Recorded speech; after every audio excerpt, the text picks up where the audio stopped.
Coming up on Tech Tonight, Virginia Tech leads the largest biomedical study of youth football players to date. And Virginia Tech joins over 80 universities nationwide in the Coalition for Access, Affordability, and Success. Find out the details next.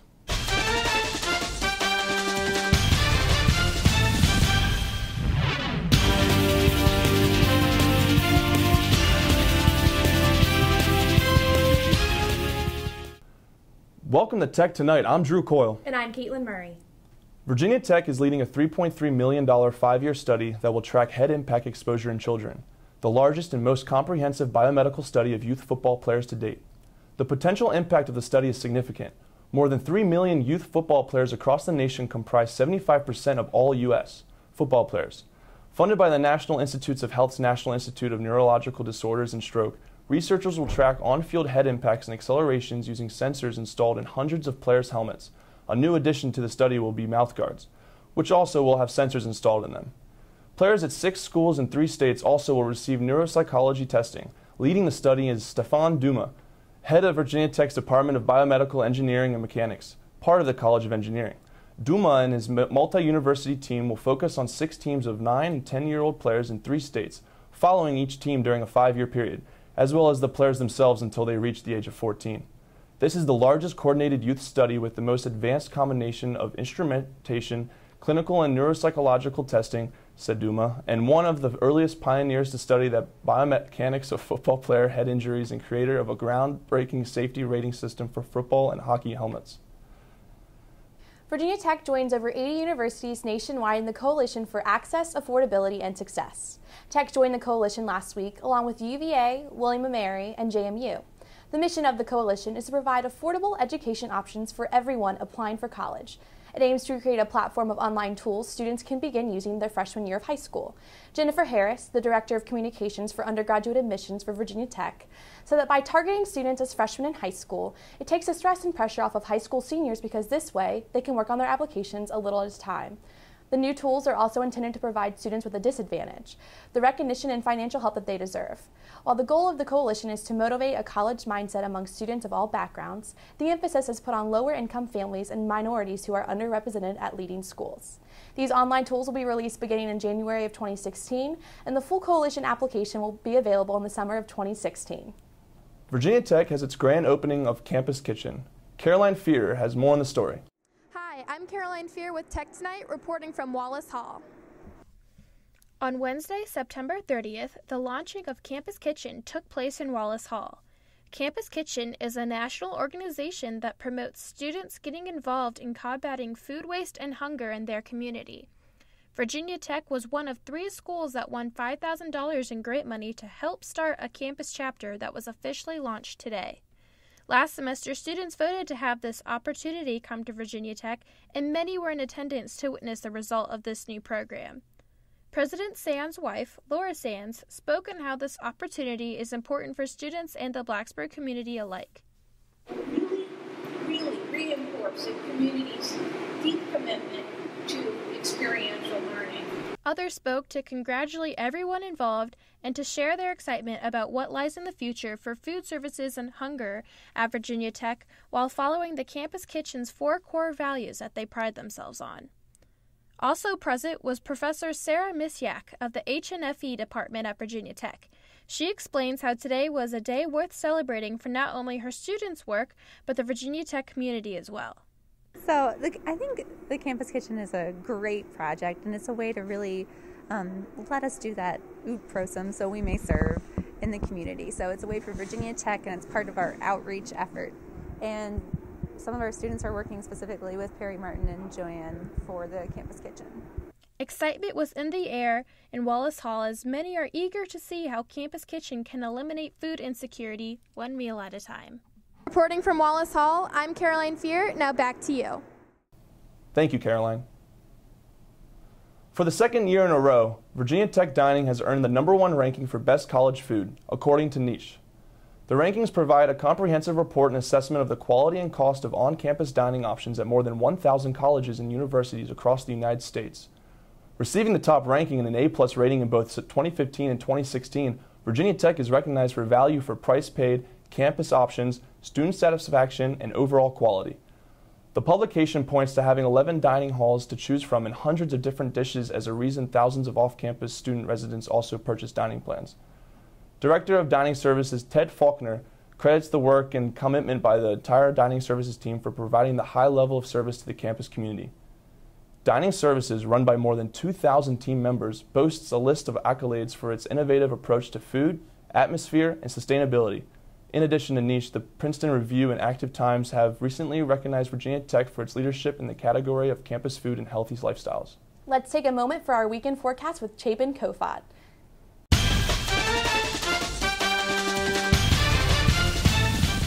Hi, I'm Chapin Kofod with your weekend forecast.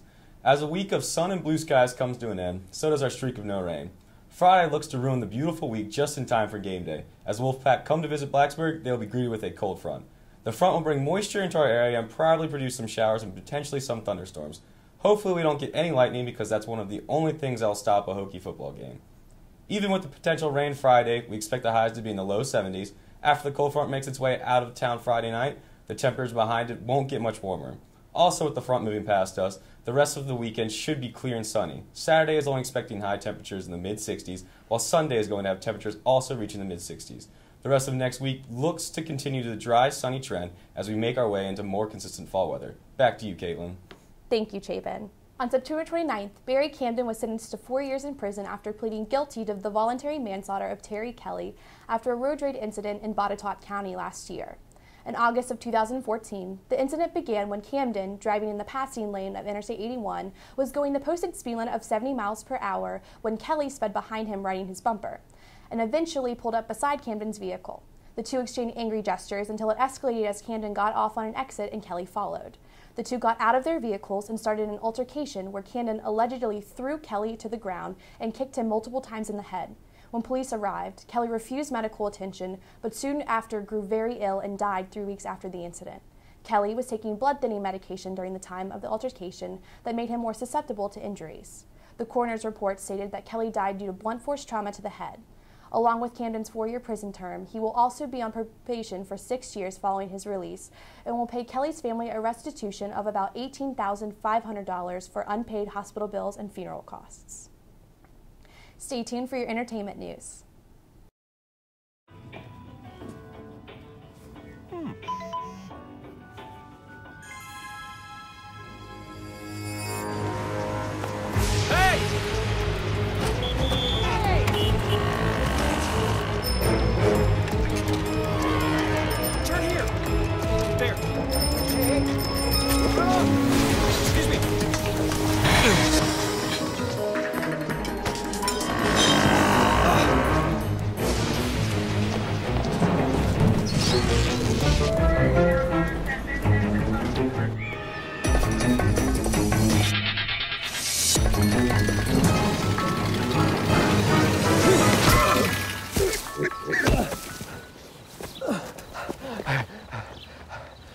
So, same time next week?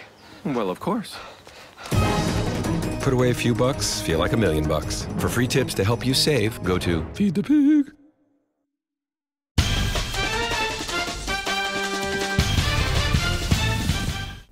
Hi, I'm Eva Langelotti. And I'm Anastasia Conyers with your entertainment news.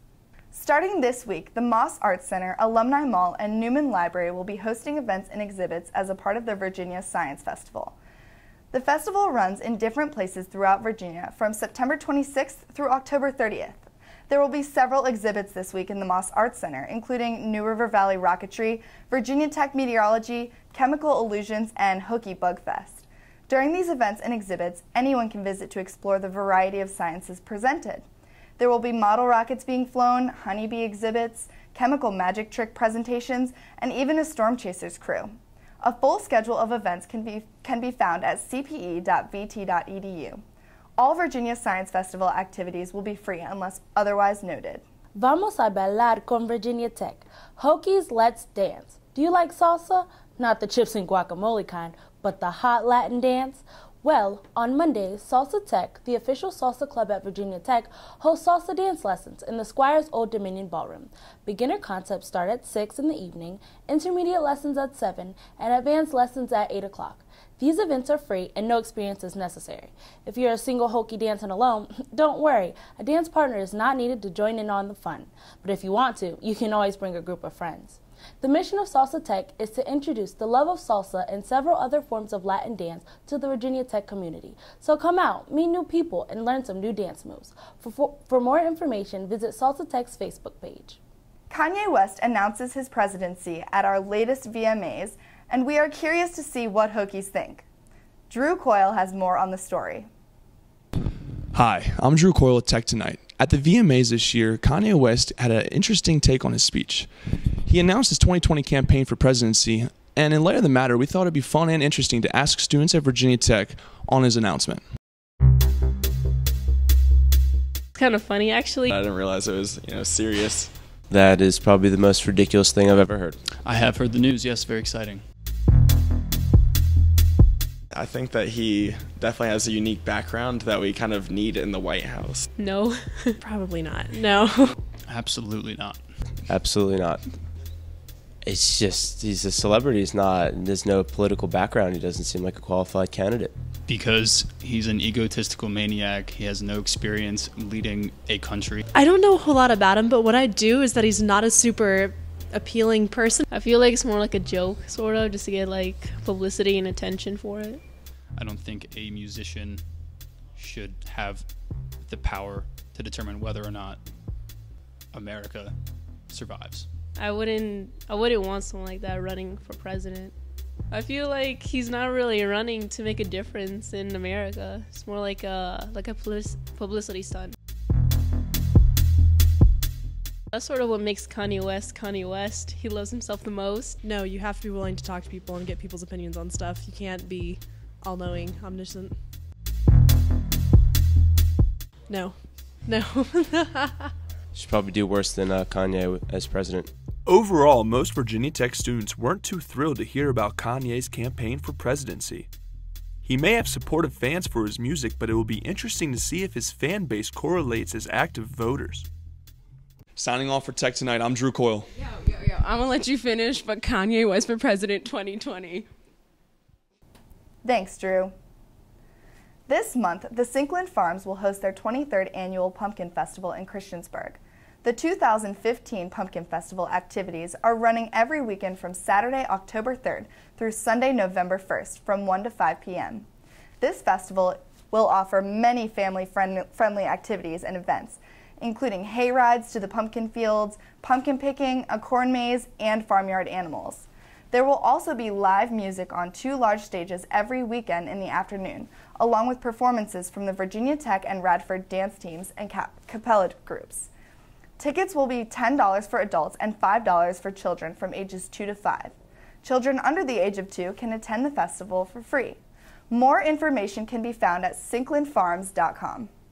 Faculty spoke about what Virginia Tech majors we have to offer at the Majors Fair. Kelly Guthrie has more on the story. Hi, I'm Kelly Guthrie, reporting for Tech Tonight here at Squire Student Center. Last week, University Studies, in conjunction with Career Services, held the Majors Fair to showcase many majors for students offered here at Virginia Tech. The Majors Fair, held in the Commonwealth Ballroom, gives students an opportunity to see majors from many departments, ranging from the College of Engineering to the College of Liberal Arts and Human Sciences. There are about 70 academic departments present and about 1,000 attending students every year. Students can find majors at the fair that they may be interested in adopting or switching to. In a nutshell, my team members and I help students at Virginia Tech to be academically successful, to find their appropriate majors, and we aim to help them be successful even after they graduate, whether they're going on to graduate school or going on to professional opportunity. Many professors and students attend the fair in order to offer their opinions about their specific majors. It's important for students to understand that at least half of our students and students nationwide change their major at least once, and it's an okay thing to do. Students can turn to their academic advisors for help if they wish to add a new major or minor. Reporting from Squire Student Center, I'm Kelly Guthrie. Back to you. Thanks, Kelly. October is Breast Cancer Awareness Month, and Virginia Tech has Pink Fever.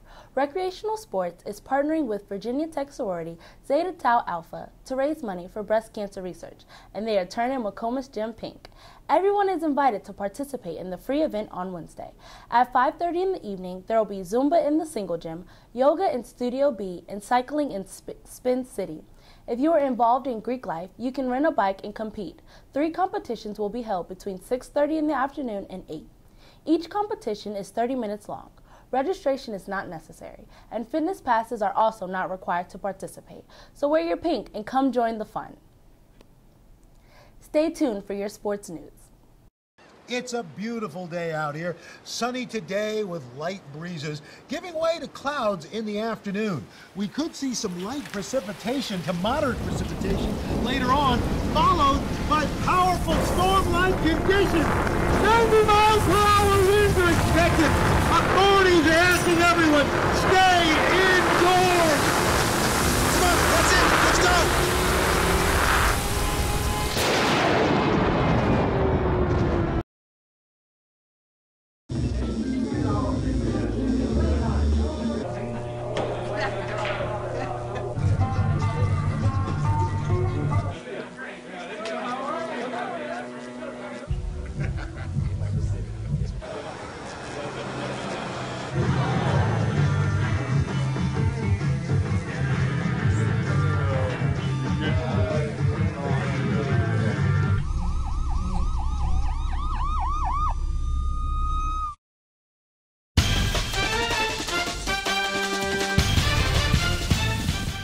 Hi, I'm Muhammad Ali. And I'm Billy Parvatan with your sports news. The Virginia Tech's men's soccer team snapped their 4-game winning streak on Friday with a 2-0 loss to the Clemson Tigers. Both the Hokies and the Tigers pushed back and forth in the beginning of the game. The game took a lengthy turn in the 41st minute where Oliver Shannon from Clemson scored the first point, putting them in the lead. The Hokies defense started off strong with an attempt to shut down Clemson in the first half after the goal. In the 57th minute, Diego Campos from the Clemson scored, putting the Hokies behind by 2. The Hokies rebuilt their offense with Maryland Boss having 2 shots on goal. Andre Thomas and Juan Savadre also got in the action with shots on goal. Thomas pushed forward in the 81st minute and developed a shot from an inside box, but it was saved by Clemson goalkeeper Andrew Tarbell. Hokies goalkeeper Ben Lundgaard made 4 saves throughout the game as well. The team's record fell to 4-4-1 and 0-3-1 in the Atlantic Coast Conference. On Saturday afternoon at Lane Stadium on a cold, rainy day, Virginia Tech football lost to Pittsburgh in their first round of ACC action by the score of 17-13. Not even Hurricane Joaquin could stop Hokie fans from coming out. Despite the horrible weather produced by the hurricane, the stadium was buzzing with excitement to once again jump to enter Sandman after 2 straight weeks of road games. The game started slow for the Hokies as the Panthers jumped out to a quick 10-0 lead. Tech finally put together a solid drive that led into the second quarter. With 11:38 remaining in the first half, quarterback Brendan Motley found receiver Cam Phillips in the end zone that concluded a 12-play, 83-yard drive and cut the Panther lead to 10-7 before half.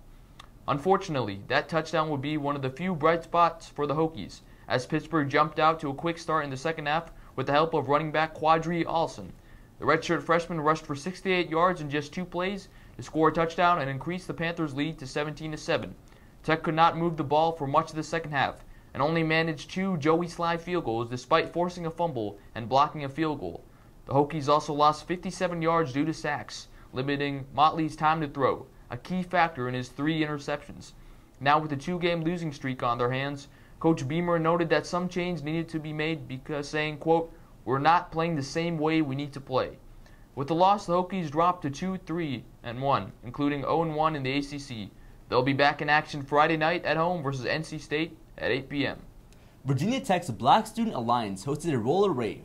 Melissa Cisneros has more on that story. Hi, I'm Melissa Cisneros with Tech Tonight. We're here in the Commonwealth Ballroom, and we're going to check out the BSA's Roller Rave activity. Let's check it out. The Roller Rave was on October 2nd, hosted by BSA, Black Student Alliance. It was a free event in which all students could come enjoy a night of rollerblading. All students had to do was sign a release form and then they were good to go. After everything was signed, only then could students get their rollerblades in exchange for their normal shoes. The process was really quick and easy. This event was a part of Activity Hour, which happens every first Friday of every month. How did you guys come up with this idea? We wanted something different to do because our first activity hour was just outside of D2. So we wanted like a theme. So we decided we were going to do like a kind of roll bounce theme, you know. So yeah, everyone likes to skate, so this is really good. Normally, there's a DJ, dancing, and students interacting, but for this month, the BSA wanted to do something different. It was inspired by a roller bounce theme. BSA stands for Black Student Alliance, which was created to make a better understanding of culture among students by showing diverse programs created by African Americans. What are your favorite parts of going to BSA events? I think my favorite part is like the community coming together. It's rare that you see like the whole black community come together. And once we're together, you're like, man, I didn't even know it was this many black people here at school or at Virginia Tech. BSA regularly hosts poets, comedians, speakers, dancers, artists, national and regional musicians, films, and campus annual Kwanzaa celebration. This is Melissa Cisneros with Tech Tonight signing off. Thank you, Melissa. The women's soccer team traveled to Durham, North Carolina to face off against the Duke Blue Devils and left with a 4-2 victory over their ACC opponent. Just 15 minutes into the game, Anissa Dadka put the Hokies on the board thanks to an assist by sophomore Maddie Connors. This was Anissa Dadka's first collegiate goal, showing her great potential for the team as they entered second half. Tech quickly exploded back into the game with a goal by Layla Gray 5 minutes in. The Hokies continued strong in the second half as Duke's defense attempted to hold them back, but in the 69th minute, the Hokies were able to break free with a header by Mirelle Tiernan off a corner kick from Jordan Coburn. Tech quickly came back with the fourth goal of the game by Caroline Kearns. Head coach Sugar Adair said, quote, "Scoring 4 goals on the road against a very good team is a huge accomplishment." Duke threatened a comeback in the last 8 minutes of the game, scoring 2 goals, but they fell short and the final score remained 4-2. The 4 goals scored by the Hokies is the most goals they've had against a nationally ranked team since September 5th of last year when they scored 6 against Georgetown.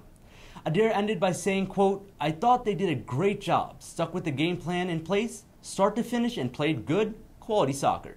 Way to go, Hokies."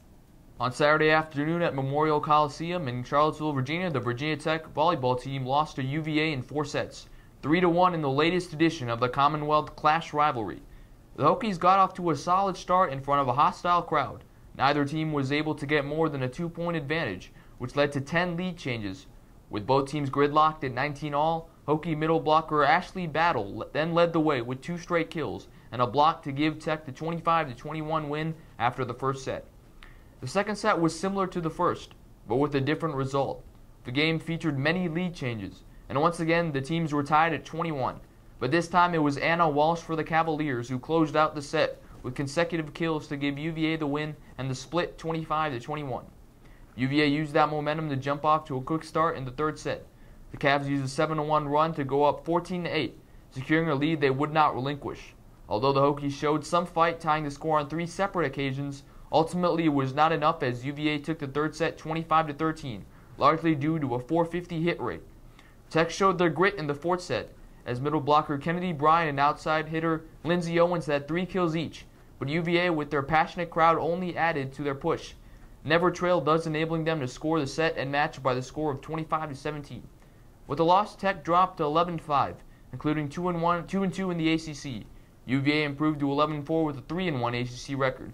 The Hokies will be back at it Friday night at 7:30 as they visit Boston College. Now, although the Hokies weren't able to pull this win against Pittsburgh, the atmosphere in Lane Stadium, despite the weather, was still fantastic. Yeah, it was definitely great to be back at Lane Stadium for a Hokie football game, especially coming off of 2 straight weeks of home games. So I know everyone here was itching for another home game. I think that, got to give credit to Joey Sly, the kicker, who made 2 tough field goals, including one from 48, which isn't easy to do in that type of weather. But just a tough game for the Hokies. Offensive line wasn't as solid. Motley made a couple of errant throws here and there, probably due to the offensive line not being able to give him enough time. And but got to give credit to the defense for another solid game. And also some interesting news for this week is that Brewer finally is able to be released from the medical center and can practice on the field, so we can be seeing him from upcoming games. Let's see what we have. That's all for Tech Tonight. I'm Muhammad Ali. And I'm Billy Parvitan.